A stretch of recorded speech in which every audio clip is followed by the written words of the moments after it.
अगर आप परेशान हैं रोज़ी के लिए, आप परेशान हैं सेहत के लिए, आप परेशान हैं दुश्मनों की वजह से, आप परेशान हैं कि आपके बच्चे आपके ताबेदार नहीं हैं, अइम्मा ताहरीन से है कि ये नमाज अगर पढ़ ले तो उसकी सारी परेशानियां दूर हो जाए। बिस्मिल्लाहिर्रहमानिर्रहीम। फितरुस को उधर से सजा मिली, परो बाल जला दिए गए, उसकी तस्बीहों को नहीं देखा, उसकी नमाजों को नहीं देखा, उसके सजदों को नहीं देखा, उसके क़याम को नहीं देखा, उसकी इबादतों को नहीं देखा। तूने तकब्बुर किया। सबसे पहले तकब्बुर करने वाला शैतान था। ऐसा निकला कि जिसकी इंतहाई आज तक मलऊन है। फितरुस को एहसास हो गया, दुनिया में आने के बाद रोता रहा, माफ़ कर दे, माफ़ कर दे। सुप्रीम कोर्ट की सज़ा थी ना, माफ़ी नहीं मिल रही थी। कई साल गुजर गए फितरुस को रोते रोते। एक दिन फितरुस ने देखा कि आसमां पे रहने वाले फरिश्ते करोड़ों की तादाद में, कितने करोड़ों की तादाद में उतर रहे ज़ियारत के लिए। कहा ये किसकी ज़ियारत है? इन्होंने तस्बीहें छोड़ दी, इन्होंने वहाँ की इबादत छोड़ दी, कहीं और जा रहे हैं। तो इसका मतलब यह है कि वहाँ की इबादत से ज़्यादा यहाँ की ज़ियारत है, लिहाजा पता तो करूं। कहे जिब्राइल रुक, का फुर्सत नहीं है, हुसैन की बारगाह में जा रहा हूं। का जिब्राइल उसी हुसैन का वास्ता, रुक जा। वास्ता हुसैन का दिया गया। क्या बोल, क्या कहता है? कहाँ जा रहे हो? का सैयदा का लाल पैदा हुआ है, सैयदा का लाल इस दुनिया में आया है, उसके पास जा रहे हैं। का अच्छा, मुझे भी ले चलो। का नहीं, तू गुनाहगार है। आवाज़ आई, जिब्राइल ले जाए इसे, यह हुसैन की ज़ियारत करना चाहता है। अल्लाहु अकबर, हुसैन की ज़ियारत करना चाहता है। उठाए जिब्राइल लेके चले। का देख रास्ते में ख़बरदार, ये वो दरवाज़ा है जिसमें मलकुल मौत भी बग़ैर इजाज़त के दाखिल नहीं होता। वहाँ जाके तकब्बुर ना करना, वहाँ जाके तकब्बुर ना करना, सर झुका के जाना। इसलिए कि जो इनकी बारगाह में झुकता है ये उसे उठाते हैं, जो इनकी बारगाह में अकड़ता है वो कहीं का नहीं रहता। अब यह हुआ कि फितरुस ने सारे वादे कर लिए। का ठीक है, ठीक है। आया फितरुस, जैसे दरवाजे पे पहुंचा, चौखट को चूम के अंदर बढ़ा। जिब्राइल ने रोकना चाहा, जिब्राइल के शाने को पकड़ के फितरुस ने हटा दिया। अब मेरा और इनका मामला है। गुनहगार जरूर हूं लेकिन वो शाफी हैं। आगे बढ़ा, झूले से मस हुआ, हुसैन से नहीं। फितरुस ने बता दिया, देखिए आज अगर हम अलम को छूते हैं, जरी को छूते हैं, प्यार करते हैं, बोसा देते हैं, तो ये फितरुस ने हमें सिखाया है। आगे बढ़ा, झूले से मस हुआ, परोबाल आ गए। अब फिर गुरूर करने लगा, कौन है तुम में जो ऐसे बाल अता करा किसी को? मैं वाहिद खुश नसीब हूं जिसे हुसैन ने अता किया। जिब्राइल ने कहा फिर आ गए, फिर वही गुरूर। अल्लाह ने कहा खामोश हो जा जिब्राइल, आज इसका गुरूर मुझे अच्छा लगता है। जिस वक्त जनाब अबू तालिब का फाइनेंशियल पोजीशन डाउन होने लगा तो जनाब अबू तालिब ने रसूलुल्लाह को बुलाया, ऐ मेरे भतीजे, इस वक्त मार्केट की हालत ख़राब है, हमारे पास माल नहीं है, लेकिन हमने सुना है कि खदीजा अपना माल देती हैं दूसरों को। मेरा माल ले जाओ, किसी भी मार्केट में बेचो, जो फ़ायदा आएगा तुम्हारा और मेरा, उसमें परसेंटेज तय होता। वो हर ताजिर को देती। जैसे कोई सीरिया से आया, अपना माल बेचा, वो ताजिर इनका माल लेके जाता, वहाँ बेचता, फ़ायदा फिर लेके आके देता। इनका इस तरीक़े से चारों तरफ बिज़नेस कंट्रोल हो चुका था। एक डोमाइन बना चुकी थी जनाब खदीजा अपने बिज़नेस का, बहुत बड़ा। तो तब जनाब अबू तालिब ने कहा कि मेरे भतीजे ये बताओ, अगर हम भी जाके खदीजा का माल लें? ठीक है चचा, चलिए चलते हैं। अब इधर गुफ्तगू हो रही थी, कहा एक दिन तय हुआ कि फ़लाँ दिन जाएंगे। एक दिन रसूलुल्लाह जनाब खदीजा के महल के सामने से गुज़र रहे थे। जनाब खदीजा के साथ एक काहिन बैठा हुआ था जो इल्म नुजूम का भी माहिर था। उसने कहा कि अभी अभी एक नौजवान इधर से गुजरा है, उसको बुलाओ। कहा क्यों? कहा बुलाओ तो सही। बुलाया गया और रसूलुल्लाह का हुस्न इतना ज़्यादा था। जनाब यूसुफ के जुमले याद है ना, जुलेखा से कहा मेरे हुस्न पे तुम आशिक हो गई, अगर तुम आखिरी रसूल का हुस्न देखती और वो रोब व दबदबा देखती तो क्या होता। ये रोब था जिस वक्त जनाब रसालत माप जनाब खदीजा के बारगाह में अपने आप को पेश करते हैं तो उस वक्त जितने लोग थे और जनाब खदीजा भी उठ के खड़ी हो गई और कहने लगी काहिन से, ये कौन हस्ती है जिसका रोब व दबदबा मेरे दिल पे ऐसा छाया कि मैं खुद ब खुद खड़ी हो गई। कि ये मामूली हस्ती नहीं है, इसको ना खोना। काहिन ने कहा इसको ना खोना। कहा क्यों? कहा इसके बतन से अल्लाह एक ऐसी बीबी को पैदा करेगा, वो खुश नसीब माँ होगी जो उस बच्ची की माँ होगी। कहा अच्छा ये है कौन? कहा हो ना हो ये कायनात का आखिरी पैगंबर होगा।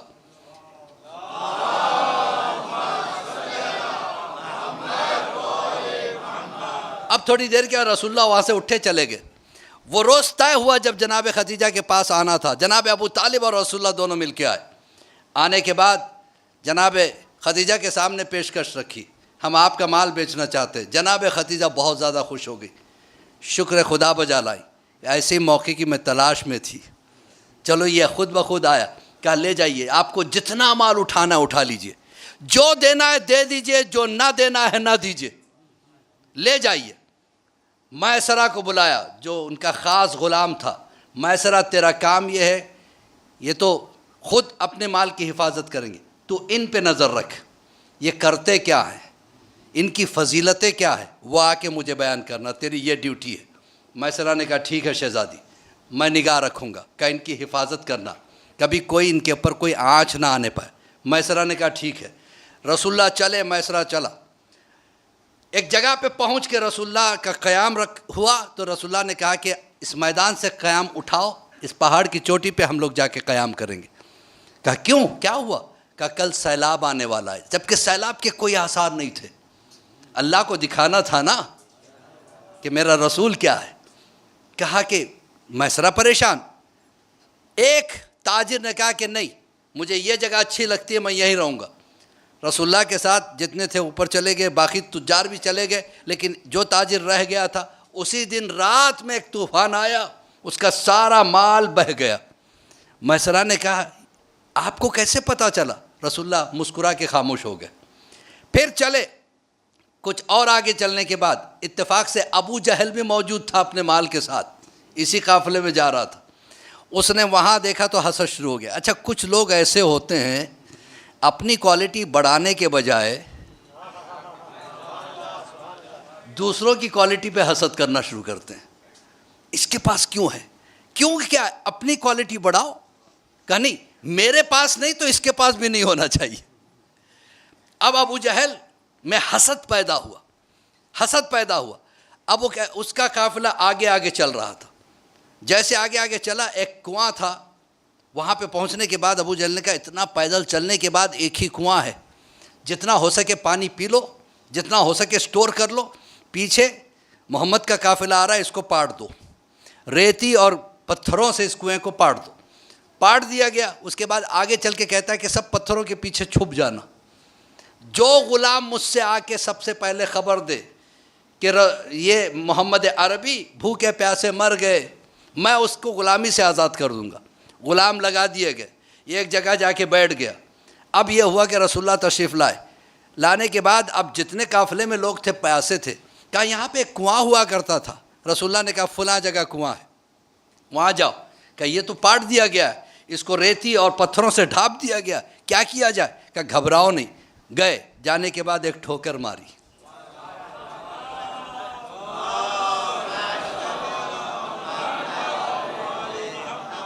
जैसे ठोकर मारी, रेती बैठने लगी, पत्थर बैठने लगे, पानी उभर के आ गया। क्या इस वक्त ये पानी और छन के आया है, लिहाजा पी लो जितना पी सकते। अब जब ग़ुलामों ने जाके ख़बर दी तो अबू जहल अपना चेहरा नोचने लगा। होता यही है, हसद इसी वजह से। हसद जिससे आप हसद करेंगे उसका कुछ नहीं बिगड़ेगा, उसे तो पता भी नहीं कौन हसद कर रहा है, लेकिन हसद करने वाला यहीं से जलना शुरू हो जाता है। बात तो जलना ही है, इतना जला अंदर अंदर, आज इंसान हसद का शिकार हो जाता है। आपके हसद से सामने वाले पे कुछ नहीं बिगड़ेगा। अबू जहल के हसद से रसूलुल्लाह को क्या हुआ, लेकिन मैं क्या बताऊं, ये कैसा इंसाफ है। ऐसा इंसान अबू जहल, वो तो रजी अल्लाह बन जाए, रजी अल्लाह बन जाए, जिसने 40 जंगों में रसूल के सामने आके मुकाबला किया हो, जिंदगी भर रसूल की दुश्मनी की हो, वो रजी अल्लाह। और अबू तालिब, नहीं कलमा नहीं पढ़ा था उन्होंने। अरे जिसने कलमे को बचाया हो, जिसकी वजह से कलमा आज तक हो, उसके रुतबे का क्या कहना। अबू तालिब की शान में एक बुलंद तरीन सलवात पढ़े बर मोहम्मद। और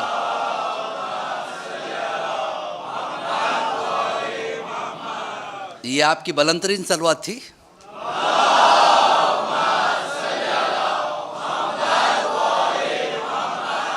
अब वहां से फिर काफिला आगे बढ़ा। बढ़ने के बाद अब यह हुआ कि रास्ते में अचानक एक बहुत बड़ा अजदहा सामने आ गया, जिससे अबू जहल का ऊंट डर गया। डरने के बाद ठोकर खाया, अबू जहल ऊपर से नीचे गिरा, जख्मी हो गया।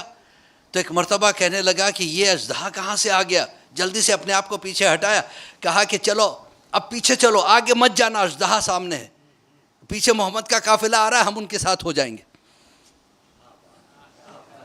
पहले से साथ होता, पीछे गया, रसूलुल्लाह के काफिले के साथ मर्ज हो गया। मर्ज होने के बाद कहता है, सरकार आप आगे चलिए, हम तो आपके पीछे पीछे चलेंगे। कहा क्यों, अभी तक तो आगे चल रहा था। जो कायनात का रसूल हो, क्या वो नियतों को नहीं जानता। कहा चलो, कहा नहीं नहीं आप आगे हम पीछे। रसूलुल्लाह समझ गए, चलते रहे। अब जब वो दर्रे के पास पहुंचे पहाड़ के, तो वो अजदहा सामने आया। एक मरतबा रसूलुल्लाह ने, जैसे अजदहा आया तो लोग घबराने लगे। रसूलुल्लाह ने कहा सुन आने वाले, मैं जानता हूं तू कौन है। ये नहीं जानते। है बेदार होके सुनिएगा कसम खुदा की, लगे कि हाँ अहले बैत के फजाइल हो रहे हैं। ये नहीं जानते, बता किस लिए आया है। और वो वापस चला जा अपने ठिकाने पे। अजदहा फसी अरबी में जवाब देता है, अस्सलाम अलैका या रसूल अल्लाह।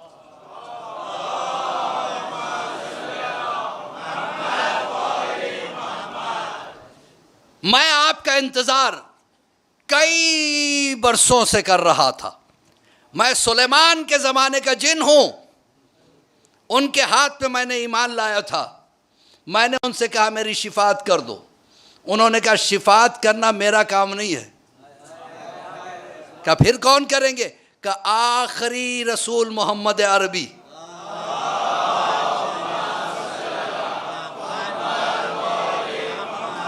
वो भी उस वक्त करेंगे जब तुम उनके वसी का वास्ता दे के उनसे गुजारिश करोगे, आपको अली का वास्ता, मेरी शिफात कर दो। तो पता चला वास्ता देना ये अंबिया ने सिखाया है। या कहा कि मैं आपको अली का वास्ता देता हूं। अभी मौलाए कायनात दुनिया में आए भी नहीं थे। वास्ता देने के लिए अल्लाह ने बता दिया कि देखो अली का रुतबा क्या है, रसूल का रुतबा क्या है, इनके पावर्स क्या है।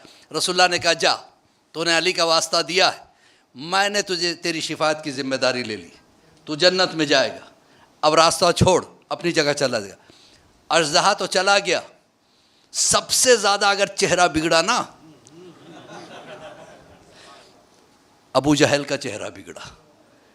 रज़ान मोहतरम, अब अबू जहल का चेहरा उतर गया। ये क्या हो रहा है, एक के बाद एक फजीलतें फजीलतें।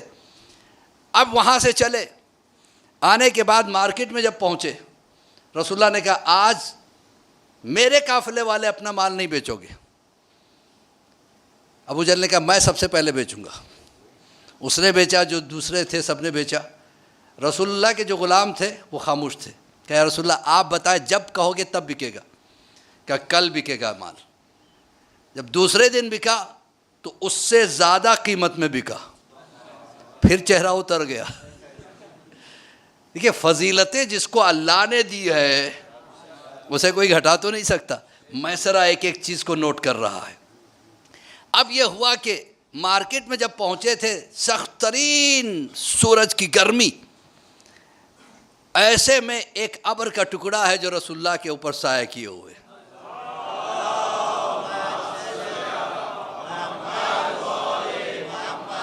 अब जनाब ये हुआ कि रसूलुल्लाह जब वापस आए, मैसरा को बुलाया जनाब खदीजा ने, अब बयान कर। मैसरा फ़ज़ाइल बयान करता जा रहा है, शहज़ादी झूमती जा रही है। आप सोचें, जब आप यहाँ बैठ के इतना खुश हो रहे थे, जिसने रसूल को देखा हो, जिसने रसूल की ज़ियारत की हो, उस शहज़ादी का क्या कहना। झूमती रही, झूमती रही, और कहा मैसरा इस मरतबा जितना भी फ़ायदा आया है ना, कहा सब तेरा, अल्लाह, सब तेरा। क्या इतना माल का क्यों? कि ये जिक्र अहले बैत, तूने जिक्र मोहम्मद इस शान से किया है, सब तेरा, ले जा इसे और तू आज़ाद। मैसरा उसके बाद बहुत बड़ा ताजिर बन गया, सिर्फ जिक्र के सदक़े में रसूलुल्लाह के। या रसूल अल्लाह, अगर आप परेशान हैं रोज़ी के लिए, आप परेशान हैं सेहत के लिए, आप परेशान हैं दुश्मनों की वजह से, आप परेशान हैं कि आपके बच्चे आपके ताबेदार नहीं हैं, क्योंकि हो सकता है हम भी ऐसे थे, अल्लाह ने इन्हें ऐसे बना दिया। आप परेशान हैं किसी भी वजह से, कर्जदारी की वजह से, अइम्मा ताहरीन से है कि ये नमाज अगर पढ़ ले तो उसकी सारी परेशानियां दूर हो जाए। हफ्ते में एक मरतबा मुमकिन हो सके तो एक मरतबा, महीने में एक मरतबा, 6 महीने में या साल में एक मरतबा पढ़ना है। 4 रकात नमाज है, 2-2 करके पढ़नी है। नियत करें कि नमाज रद्द मजालिम पढ़ता हूँ या पढ़ती हूँ मैं क़ुर्बतन इल्लल्लाह। पहली रकात में 1 अलहम 25 मरतबा कुल अल्लाह, दूसरी रकात में 1 अलहम 50 मरतबा कुल अल्लाह। तशहद सलाम पढ़ के नमाज को तमाम करेंगे, फिर नियत करेंगे 2 रकात नमाज रद्द मजालिम पढ़ता हूँ मैं क़ुर्बतन इल्लल्लाह। पहली रकात में 1 अलम के बाद 75 टाइम्स कुल अल्लाह, दूसरी रकात में 1 अलम के बाद 100 टाइम्स कुल अल्लाह। बहुत आसान है, 25-25 का फ़र्क है, आसान है ना? नहीं, दिल से नहीं बोल रहे आप। मौलाना इतनी लंबी नमाज बता रहे हो, भाई आपने भी तो ऐसा काम किया है। आपने किया ही क्यों ऐसा काम जिसकी वजह से आप परेशान हैं? तो अज़ान मोहतरम ये बड़ी चीज़ नहीं है, आपको तौफीक हो जाती है इतनी मरतबा कुल अल्लाह पढ़ने की, कम से कम नमाज की वजह से पढ़ लो। इससे ये कोई यानी बुरा डील नहीं है, हमारी सारी परेशानियां दूर हो जाए एक नमाज की वजह से।